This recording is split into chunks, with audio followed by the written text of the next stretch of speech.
Hello there, I'm digital artist Aaron Rutten, and this is an unboxing slash review of the Samsung 960 EVO M.2 solid-state drive, and I'm also going to talk a little bit about some of the advantages to using a solid-state drive or SSD in your art and design workflow.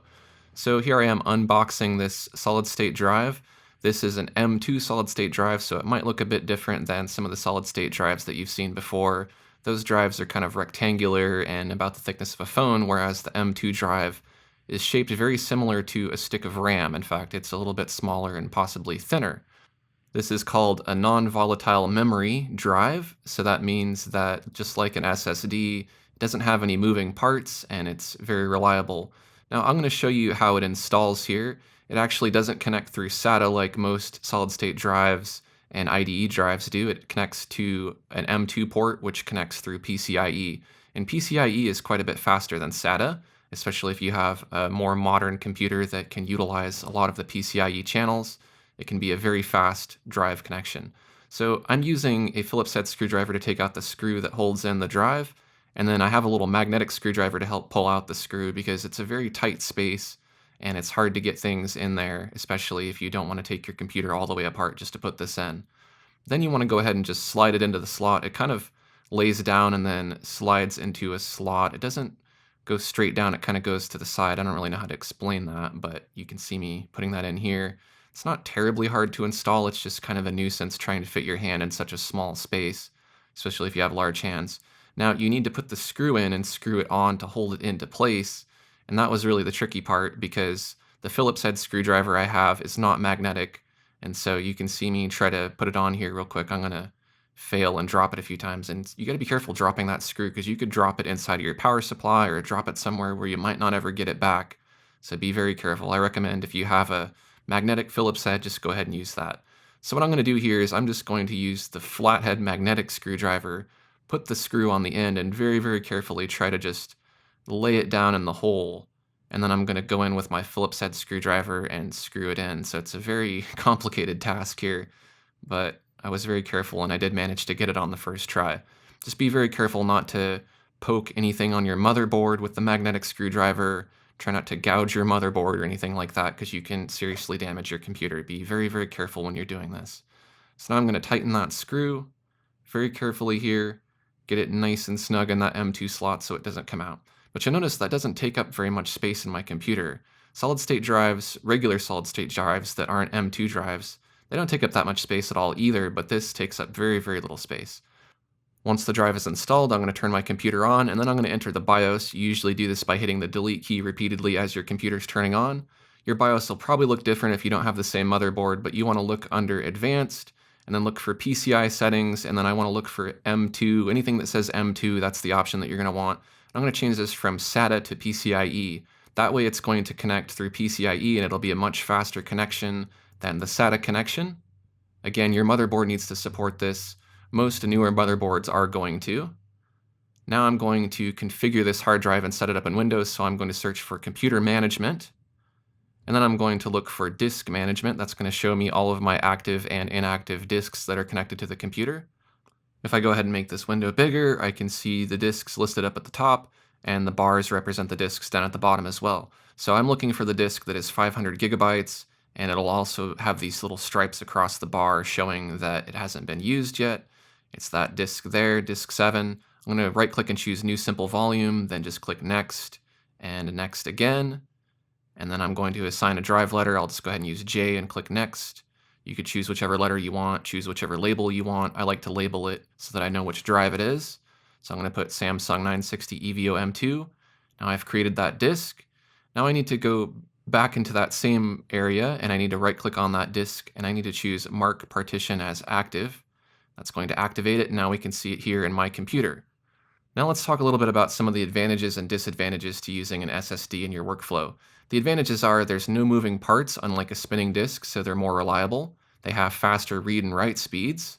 They take up less space, they use less power, they're basically silent, and they use less heat, and they're not affected by magnetism. The only disadvantages is the capacity is typically smaller for the affordable versions. They're much more expensive per gigabyte than a regular disk, and because they're solid-state drives, they tend to overwrite any blank areas on the disk or any freshly erased areas. So if you need to recover an accidentally deleted file, that's pretty much impossible compared to a spinning disk where you can usually recover deleted files quite easily. So just to prove that this M.2 drive is faster than a regular SSD, let's use Samsung Magician, which you can download online for free, to go ahead and do a performance test of first the Samsung 850 EVO, which has a read of 554, a write of 527. Let's compare that to the Samsung 960. You want to make sure you update your firmware too for each of these. I'm going to click on Start, and I'm going to go through the test here, and you can see that it's 3,345 and 1800. So the M.2 is about 6 times faster than the regular SSD that connects through SATA 3. Now let's compare that to just a regular hard drive, or a regular IDE hard drive here. Let's run a test, and let's see. And for this particular drive, it's getting a read of a measly 129 and 143, so that even the 850 is 5 times faster than a regular IDE hard drive. So you can see there's a huge advantage to having an SSD. Now let's take a look at how my drives are configured here, because how you use each drive is really important to your workflow. Now starting at the top, I have my Windows drive, which is C, that just has the Windows operating system, all of my installed programs, and I'm also using it for my Adobe Media Encoder, Media Cache. Below that, I have a regular IDE spinning disk drive. It's 500 gigabytes. It only goes through SATA 2, so it's not quite as fast. In fact, it's my slowest drive. So that's just my redundant backup drive. It's an extra backup of a backup, just in case one of my backups dies, I still have that. Below that is my E drive, which is 2 Samsung 840 EVOs in a RAID 0, meaning that it's 2 drives that function as one, although I've learned that in testing that, RAID does not improve the speed. In fact, it makes it a little bit slower, so I don't recommend doing that. I just have that as an extra cache drive in case I need it. Below that is the F drive, and that is a regular IDE 2 terabyte drive, which is partitioned into 2 separate 1 terabyte drives. That's connecting through SATA 3. The first partition is a backup drive for video projects and final renders of videos. The second partition is a primary storage drive for non-video projects. Below that is a regular IDE drive that's 4 terabytes connected through SATA 3. That's my primary storage drive for video projects and final renders of videos. Below that is my I drive, which is a Samsung 850 EVO 120 gigabyte drive, which connects through SATA 3. Again, that's just an extra cache drive that I can use for caching files.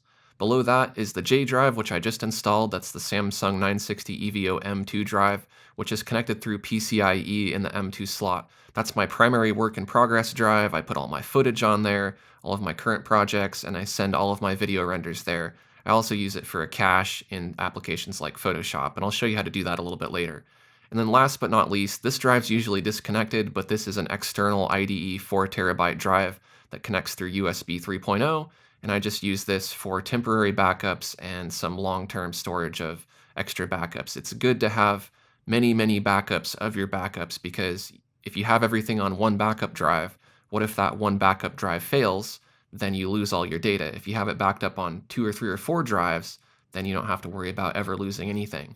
Now, honestly, I have way too many drives here. I don't need this many drives on my computer. I could probably afford to remove some of these extra cache drives, and that'll just free up a little bit of space in my computer and reduce the amount of clutter.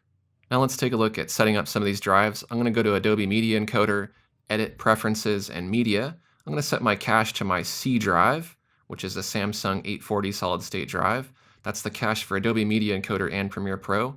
In Photoshop, I'll go to Edit Preferences, and then I'll go down to Scratch Disks.